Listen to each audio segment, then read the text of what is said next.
شفا خدا کے ہاتھ میں ہے۔ امی جان اسے لے جائیں، کڑوا بھی ہے اور بدبودار بھی۔ دوا کھانی چاہیے تاکہ بہتر ہو جاؤ۔ نہیں چاہیے، نہیں کھاؤں گی۔ یہ ریحانہ تھی جو فریاد کر رہی تھی اور ماں کا ہاتھ پکڑ کر خود سے دور کر رہی تھی۔ باپ: بیٹا دوائی کھا لو۔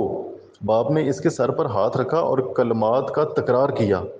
ریحانہ نے تھوڑا سا آرام کیا اور دوائی کھا کر کہا، بابا جان کیا پڑھ رہے ہو؟ قرآن کی آیت پڑھ رہا تھا کہ خدا تمہیں شفا دے۔ وَإِذَا مَرِضْتُ فَهُوَ يَشْفِينِ۔ ریحانہ نے بھی کہا، جس وقت بیمار ہو جاؤں تو وہ ہمیں شفا دیتا ہے۔ اس قدر تکرار کیا کہ اسے نیند آ گئی۔ ترجمہ اس آیت کا بڑا صاف ہے۔ سورۃ شعراء کی آیت نمبر 80 ہے، اور جب بیمار ہو جاتا ہوں تو وہی مجھے شفا بھی دیتا ہے۔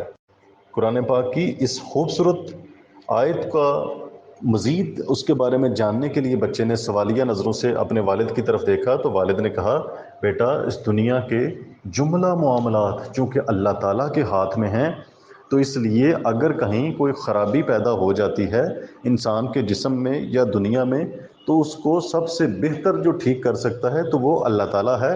تو اس لیے ہم اللہ تعالیٰ سے ہی دعا کرتے ہیں کہ اللہ تعالیٰ چونکہ تیرے ہی ہاتھ میں شفا ہے تو لہٰذا تو ہمیں ٹھیک کر دے۔ تو اس لیے آپ بھی جب بیمار ہوں تو دوائی بھی ضرور لیں اور ساتھ اللہ تعالیٰ سے دعا بھی کریں کہ اللہ ہمیں ٹھیک کرنا تیرے ہی اختیار میں ہے، لہٰذا تو ہمیں ٹھیک کر دے۔